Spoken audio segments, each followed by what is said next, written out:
Hablemos de Espacio, un podcast de DRRP Spaces en el que en cada episodio conversamos con expertos sobre el poder de los espacios, para conocer de qué forma influyen en la manera en que pensamos, trabajamos y nos relacionamos.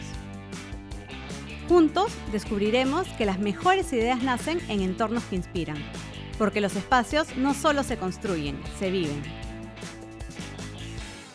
Bienvenidos a Hablemos de Espacio, el podcast donde exploramos cómo el espacio influye en la manera como trabajamos, pensamos y nos relacionamos. Hoy hablaremos sobre cómo ha evolucionado la cultura de trabajo y cómo el espacio físico influye en esta transformación y qué buscan los profesionales de distintas generaciones en la propuesta de valor en una organización. Para hablar de este tema, hoy nos acompaña Karina Raikovi.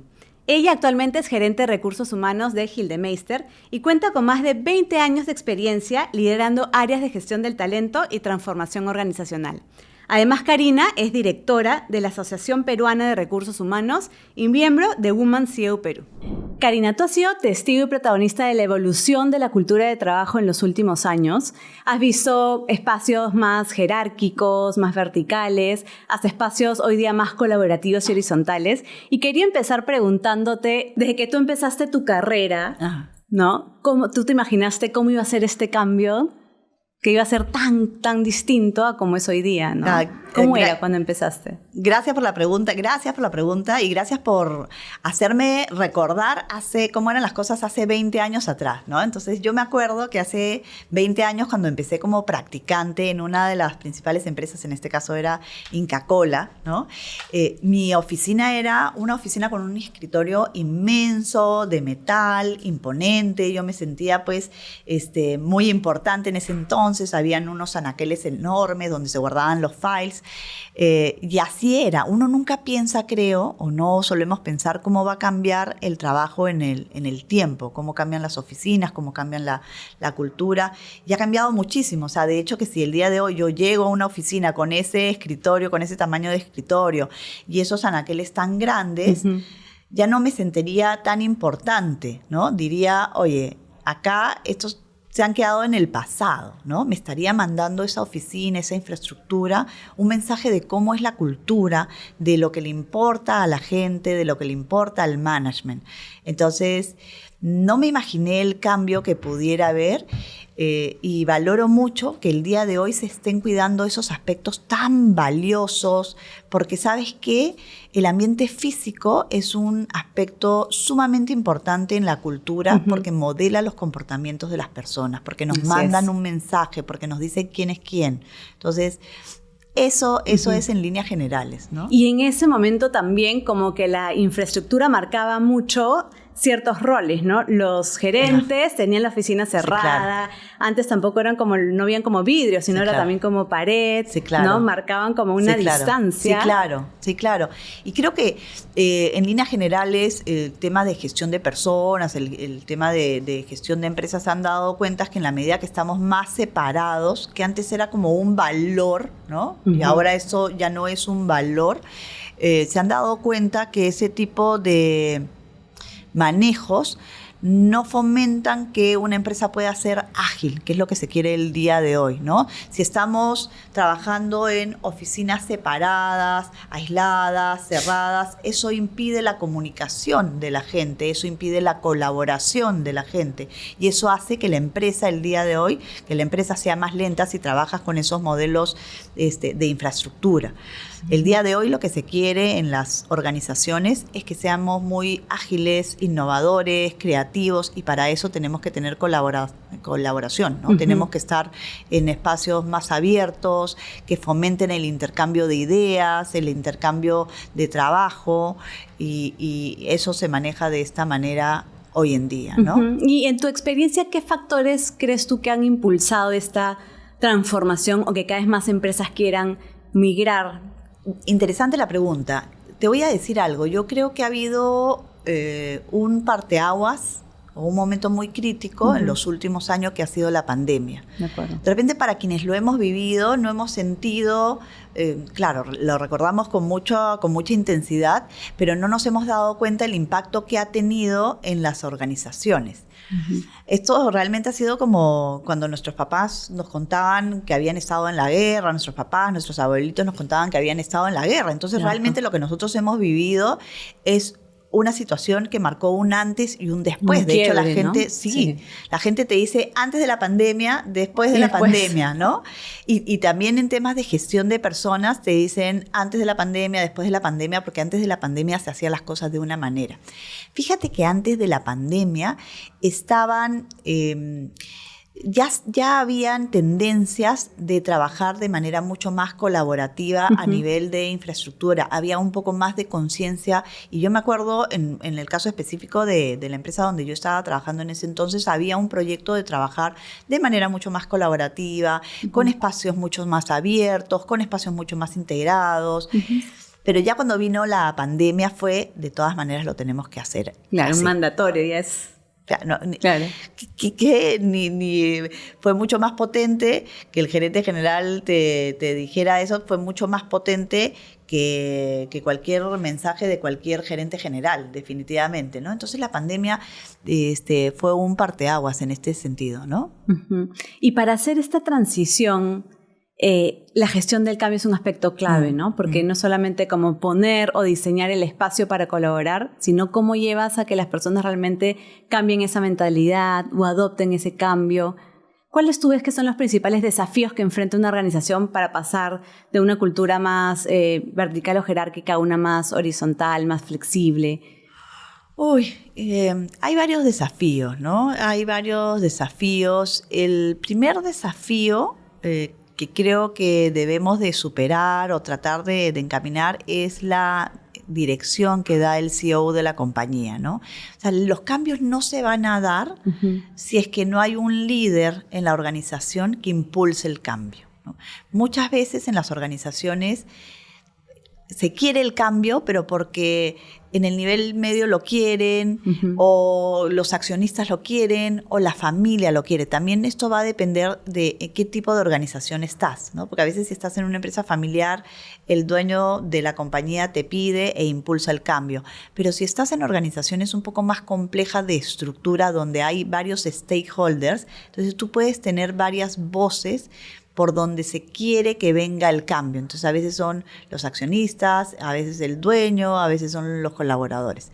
Pero si el líder de la organización, en este caso el gerente general, el CEO, no promueve ese cambio, es imposible, es muy difícil que el cambio se dé, muy, muy, muy difícil. Entonces, ese es un primer factor a considerar.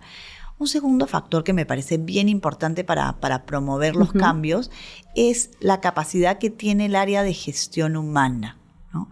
Porque ya, vamos a decir, el gerente general quiere promover el cambio, ha sentido esta urgencia, ha convencido a sus propios stakeholders de generar el cambio si es que no es el dueño de la empresa, y luego voltea a un área de gestión humana que es la que lo ayuda a organizar el cambio, esta gestión de cambio, ¿no? Después cada uno de los líderes va bajando todo esto dentro de la organización, pero si el área de gestión humana no tiene las competencias de área, organizacionales, profesionales, bien difícil que se logre esto. Y en todo cambio, ¿ya? Y en todo cambio hay resistencia, en todo cambio hasta para cosas positivas, o sea, para cambiar más días de home office. O sea, uno podría decir, por ejemplo, qué bacán tener 3 días, 4 días de home office, y no para todos es funciona positivo. Igual, claro. Hay gente que no quiere estar en su casa, ¿no? Hay gente que en la época de pandemia, por ejemplo, sufría violencia familiar, ¿no? Entonces, lo que te quiero decir es que para todos en la parte de la población, de la gente, los empleados, los colaboradores, siempre va a haber resistencia. La resistencia siempre se maneja y la gente de recursos humanos competente lo va a saber manejar. Entonces, esos son los principales desafíos. Si tú me dices, resúmelo en 2, es la voluntad de la gerencia general y el equipo, las competencias del equipo de gestión humana. Y entrando un poquito más en profundidad esas competencias, ¿qué competencias serían las que tiene que tener esta área de gestión humana para ser estratégica, acompañar el cambio? Mira, excelente pregunta. Primero tiene que tener visión estratégica, ¿no? Tiene que entender el porqué del cambio. tiene que entender el porqué del cambio, porque si no lo entiende simplemente repite como un lorito lo que se debe hacer. Pero cuando ya el área de gestión humana, no solo el líder, sino todos los colaboradores que están dentro de gestión humana, entienden el porqué del cambio, pueden explicar a las diferentes áreas mucho mejor, ¿no? Entonces, un primer aspecto es la capacidad de entendimiento estratégico, y el segundo es una capacidad de influencia que debe tener el área de gestión humana. Y para tener influencia tienes que tener credibilidad. Esto es un factor crítico de éxito, como dicen los consultores, y es algo de lo que pecan muchas áreas de recursos humanos.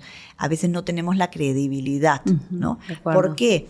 Porque no hablamos en el lenguaje del negocio, claro. Del negocio, y eso es lo que más piden. Y esto, si tú ves los autores principales de recursos humanos, te dicen, o sea, recursos humanos no se trata del proceso de recursos humanos se trata del negocio. Entonces, si tú entiendes que tiene que haber un cambio dentro de la organización para que las cosas fluyan más ágil, porque la competencia nos está pisando los talones, porque nuestros productos están pasando de una etapa y están madurando y a la gente no lo va a comprar, porque tenemos que innovar y cambiar nuestros servicios. Si tú entiendes eso, gestión humana puede acelerar el cambio. Claro, ¿no? Justamente hablando de negocio, ¿cómo dirías que se articula la cultura organizacional con una estrategia de negocio?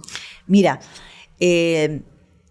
gracias por la pregunta, y este link a veces lo encuentro como bien débil, ¿ya? Porque la cultura organizacional está hecha para que tu negocio, tu estrategia de negocio funcione. Si tú tienes una estrategia de negocio de bajo costo, vas a desarrollar una cultura a través de tus artefactos, a través de tu infraestructura, a través de tus políticas, a través de tus rituales que modelen conductas que tengas una compañía de bajo costo. Pero ¿qué es lo que encuentras tradicionalmente cuando hacen los modelos de cultura? El propósito, la misión, la visión, los valores, que generalmente cuando hacen ese ejercicio, es lo que he podido ver, no hay una conciencia de cómo la estrategia pega a la cultura, cómo la cultura pega en la estrategia del negocio. Si no eligen la cultura o los elementos de la cultura como algo bonito de tener, como un statement bacán, pero cada una de las palabras tiene un impacto, modela un comportamiento. Es sumamente importante hacer un diseño propositivo y proactivo de tu cultura, alineada a esa estrategia. No es simplemente algo bonito de tener, bonito de decir, porque podemos estar diciendo cosas muy bonitas, pero que nos estén alejando de la estrategia del negocio, que estén modelando comportamientos diferentes a los que queremos, que estén mandando un mensaje diferente al que realmente queremos. Hay que tener mucho cuidado en eso. Buenísimo, claro, escucho como mucha consistencia, ¿no? Consistencia, que esté articulado, finalmente que viva en la cultura, como que se vive, ¿no? Desde el liderazgo. Y justo ahí quería entrar a un tema que los líderes, cuando conversamos con los líderes, hay un dolor a veces en las organizaciones de que hoy en las organizaciones conviven distintas generaciones, ¿no? Distintos perfiles. Y ahí te quería preguntar, si lo llevamos a la experiencia del colaborador, ¿cómo ves las distintas generaciones que hoy conviven dentro de una organización? ¿Tienen motivaciones distintas? ¿Tienen las mismas motivaciones? ¿Cómo influye el espacio para ellos? ¿Es un atractivo o no? Esa es una pregunta que siempre la he tenido presente. O sea, que siempre he estado tratando de resolver. Y ¿sabes qué? Te voy a decir, las motivaciones son las mismas y no son las mismas. Yeah. A ver, las motivaciones son las mismas porque si tú te pones a pensar cómo éramos nosotros hace 20 años, 30 años, cuando éramos jóvenes, seguramente teníamos las mismas expectativas que los jóvenes que vienen el día de hoy a hacer sus prácticas. ¿Te acuerdas cuando hablábamos de las primeras prácticas? Claro. Quiero entrar a un buen lugar para trabajar, quiero un lugar que me habilite, quiero crecer, para crecer profesionalmente, personalmente, quiero tener desafíos. O sea, todos llegamos, o la mayoría de nosotros llegamos con esa ilusión de tener una buena vida, una vida que nos desarrolle. Es un impulso humano, si quieres. Pero hay una motivación distinta porque hemos crecido en ambientes distintos, en momentos distintos de la vida, ¿no? Yeah. Hace 20, 25, 30 años habían solo 2 o 3 empresas para trabajar, ¿no? Y lo que uno podía pedir a veces decía, bueno, ya no importa si me desarrollo, pero solo con tener trabajo ya era suficiente. Claro. Que si quieres es un desarrollo, es una mejor condición de vida en comparación a lo que tenían las demás personas en ese entonces.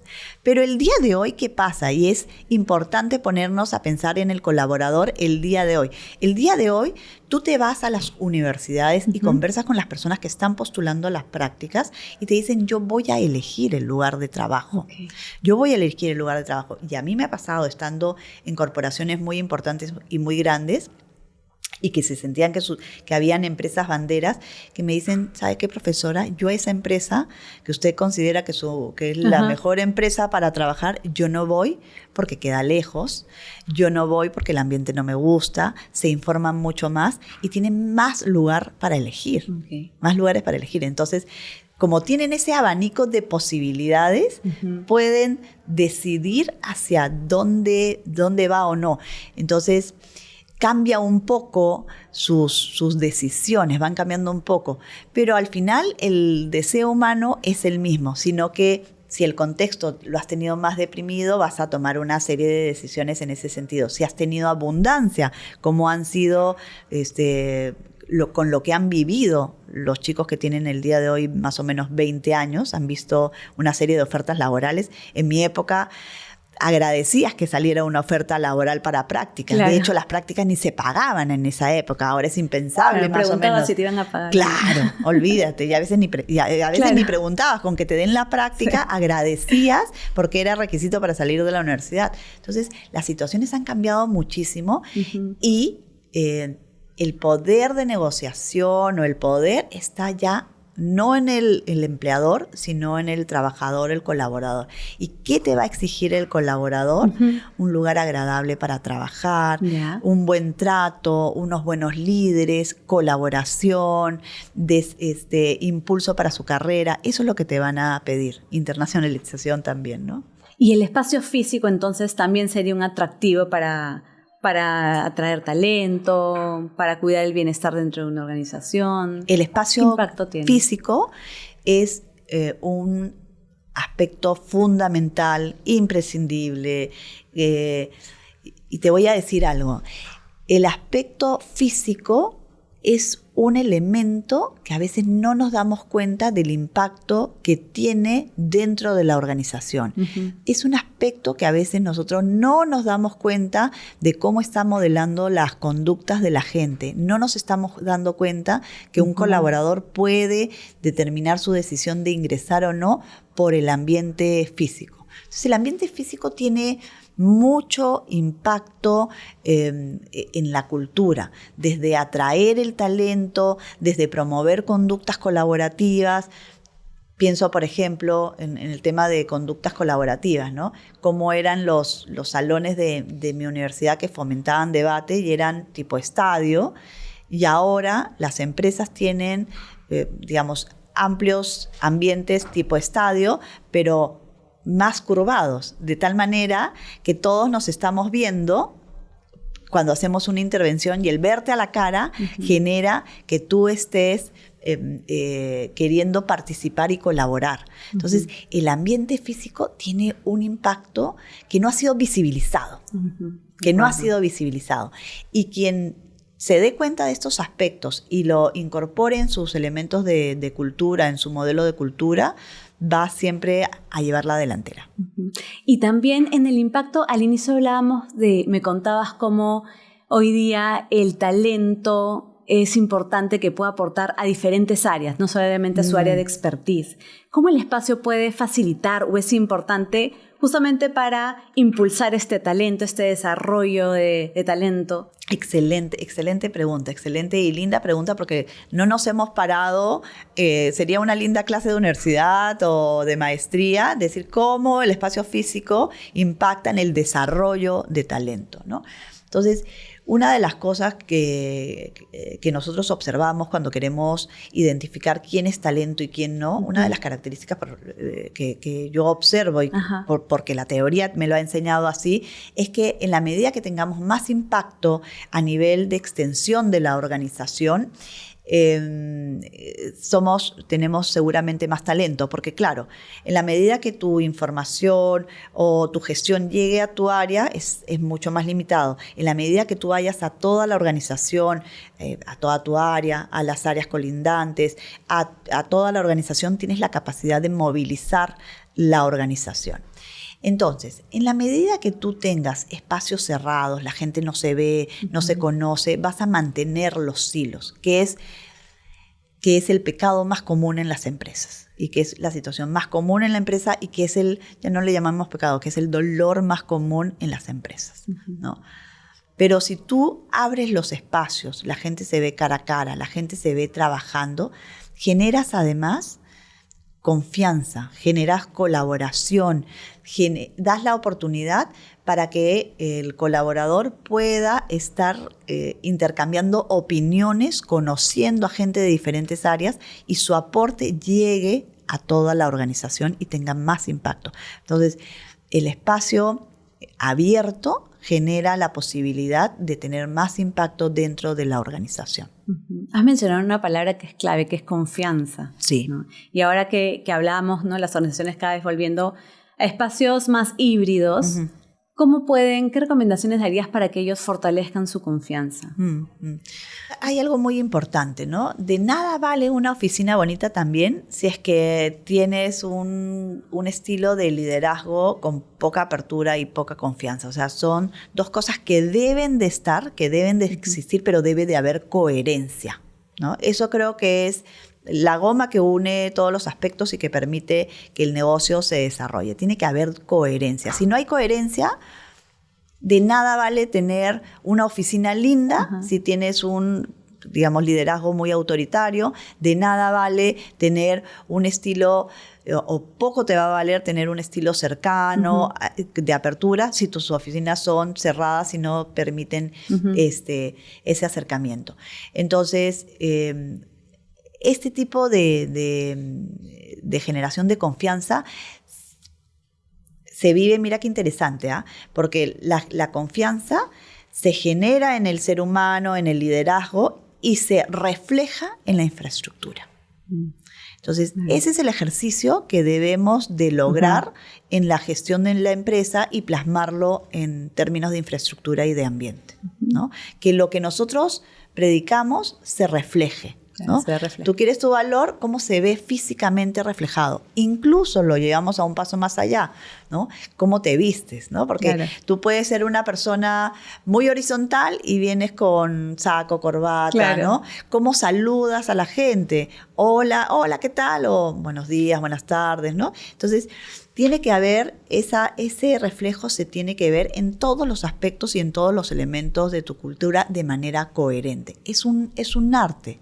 Es un arte de trabajar. Buenísimo. Karina, vamos a hacer un pequeño juego de respuestas rápidas. Perfecto. Te voy a hacer algunas preguntas y me vas contando. ¿Te parece? Dale. La primera es, si te obligaran a dedicarte un año entero a aprender algo completamente nuevo, sin importar tu carrera, ¿qué te gustaría aprender? Linda pregunta. Ahora que soy en la industria de carros, ¿no? De carros, de la industria automotriz, ¿no? ¿Por qué? Pero mira qué bacán es esto. Acá hay dos cosas bien importantes. Que en la medida que nosotros conozcamos cosas diferentes, se potencia nuestro desarrollo, ¿no? Si yo solo estudio temas de recursos humanos, voy a ser una buena profesional de recursos humanos, pero no una con alto impacto. En la medida que yo conozca de diferentes disciplinas, voy a tener como elementos, diferentes patrones para yo evaluar o para poder aportar mucho mejor dentro de mi disciplina. El día de hoy quiero aprender más de la industria automotriz, no solo porque estoy ahí, sino porque cuando he entrado a la industria, me he dado cuenta de cómo, de repente desde el lado femenino, hay materias que conocemos más o conocemos menos por cómo nos han socializado. Entonces, de repente, qué lindo nos han socializado de cómo saber cocinar, atender a la gente, pero de cómo se desarma un motor, o cómo se cambia una llanta, o los tipos de motores que hay, o los tipos de diseños de carros que hay. Nada, ¿no? Y es un mundo tan fascinante, que es lo primero, de hecho ya lo estoy haciendo, ¿no? Aprender. Sí. Buenísimo. La segunda es, ¿cuál ha sido la mejor metida de pata que te ha dejado una gran lección? Hay un aprendizaje. Mira, esta metida de pata nunca la olvido, siempre la recuerdo en el trabajo, ¿no? Ajá. En el trabajo. Que fue, esta metida de pata fue la siguiente, ¿no? Había citado a un proveedor que iba a dar una capacitación. Y me preguntó si había proyector. Entonces le pregunto, vuelto a mi compañera y le digo, oye, ¿hay proyector? Sí hay, ¿no? O sea, te digo, hace 800 años, ¿no? ¿Hay proyector? Sí hay. Y llegó el día, vino el gran expositor y no había el proyector. El proyector que yo le preguntaba a mi compañera, ella interpretó que era otro tipo de instrumento, que era el retroproyector con lámina. Yeah. Y claro, para ella sí había ese proyector, pero no era al que yo me refería. Y ese día el expositor dijo, bueno, si no hay el proyector, no expongo. Se paró y se fue. Ay, me muero. Entonces esa fue una metida de pata grande. Después he tenido muchísimas, pero creo que han quedado en el olvido. Esa es la que tengo como ejemplo, que es siempre revisar. Sí, yo creo que siempre validar, por eso a veces uno es tan obsesivo, ¿no? Sí, que se entienden distintas cosas, ¿no? De una misma cosa. El lenguaje es muy traicionero. Sí. El lenguaje es muy traicionero y te puede transmitir diferentes cosas. Entonces uno siempre tiene que validar. Verificar. Gracias. La tercera. Un libro, podcast o película que te haya cambiado la forma de ver el trabajo. Outlier de Malcolm Gladwell. Yeah. ¿No? Ese libro es maravilloso, siempre lo comento. Gladwell es uno de mis autores favoritos. Y te habla de la gente cómo es, qué hace que la gente sea fuera de serie. ¿Qué hace? Empieza a estudiar, ¿no? Esta es un periodista del New York Times y empieza a estudiar a diferentes personalidades que han tenido éxitos en su carrera y empieza a investigar por qué es, si es el dinero, si es la educación, si es el género, si es el lugar donde nació, y llega a la conclusión, después de varios estudios e investigaciones, de que el éxito no depende tanto de estos factores socioeconómicos, de raza, de origen, de educación, sino tiene que ver con las horas que tú le dedicas a ese trabajo que estás haciendo. Y llega a la conclusión de que las 10.000 horas es la cantidad de horas que permiten que diga esta persona tiene éxito o no. Después han salido otros autores, bien interesante porque han salido otros autores que te hablan de qué factores hacen que una persona tenga éxito. Y hay una autora que habla de una charla muy famosa de TED que habla de la perseverancia, la constancia y la pasión, ¿no? De la perseverancia y la pasión. Pero más o menos que se complementa, ¿no? Que es un poquito lo mismo. Es decir, tú no puedes llegar a tener 10.000 horas de trabajo si es que no has tenido pasión y perseverancia, ¿no? Claro. Así que ese es un libro que me encantó. Ahí he tomado nota para leerlo. Sí. Está acá en el Perú. Y la última, un espacio en el que te sientes más creativa. La verdad es que me voy mucho a hoteles para crear. Me voy mucho a hoteles para crear. Y ¿sabes qué? Es el espacio y es la condición en la que estoy, ¿no? Porque puedo tener espacios muy bonitos, pero necesito un ambiente bonito, estéticamente bonito, bien iluminado, con mucho aire y donde yo me sienta tranquila para, ¿sabes qué? Para idear, ¿no? Yo me sienta tranquila y además tenga el tiempo. Así que es como... Te complemento la pregunta, porque es un espacio más las condiciones. Entonces, sí tengo que tener un espacio bonito, que no me estrese, que me dé el mensaje de tú lo puedes. Es sentirme tranquila mentalmente y es tener las horas para poder ir y venir en los procesos creativos. Buenísimo, Karina. Me ha encantado conversar contigo, conocer tu mirada. Imagínate toda la experiencia que tienes en el tema de gestión humana y cultura y transformación. Y antes de irnos, queríamos preguntarte, ¿qué recomendación le dejarías a las organizaciones que están justamente en esta decisión de transformar su cultura organizacional hacia culturas más flexibles, colaborativas? Sabes que una gran recomendación es contraten gente profesional en el tema, ¿no? A veces queremos hacer todo nosotros, y lo hablaba con un vicepresidente de un grupo empresarial muy grande, ¿no? En temas de gestión humana, por ejemplo. A veces se ponen perfiles en el área de gestión humana que no vienen de gestión humana, ¿no? Y está bien, porque también seguramente han dejado un vacío, la formación de gestión humana puede haber dejado un vacío. Pero hay una parte técnica muy, muy importante. Por ejemplo, este tema de los espacios, no es implementar un espacio dentro de tu oficina o poner un color negro, un color amarillo porque me gustó más, porque está de tendencia. Cada color tiene un significado, te fomenta creatividad, te fomenta concentración, te fomenta seriedad. Entonces, cada elemento que se elige tiene una solidez del porqué atrás. Entonces, mi consejo es vayan donde los profesionales. No lo quieran hacer porque a nosotros nos parece. Tiene que haber un sustento de cada uno de los elementos. Mira, una de las cosas que aprendí en una formación en Disney es que la cultura es intencionalmente diseñada, ¿no? Y a través de ese diseño y por ese diseño se hace de manera profesional. Ese diseño se hace no porque me gusta, sino hay una razón, un racional atrás. Y ese es mi mayor consejo. Hagamos las cosas lo más profesional posible, acompañémonos de profesionales que sepan lo suyo, no porque me gusta. Si hacemos las cosas porque me gustan, puedes estar modelando los comportamientos incorrectos que te llevan a que tu estrategia no se sostenga y se caiga. Buenísimo. Muchas gracias, Karina. Encantada. Ha sido un gusto estar con ustedes. Gracias. Un abrazo. Muchas gracias a todos por escucharnos en Hablemos Despacio. Si les gustó este episodio, compártanlo y síganos en nuestras redes. Nos vemos en el siguiente capítulo. Gracias por acompañarnos en este episodio de Hablemos Despacio. Si te gustó, no olvides suscribirte para no perderte de nada. Y coméntanos qué otros temas te gustarían escuchar y comparte el podcast con tus amigos. Nos vemos muy pronto. ¡Chao!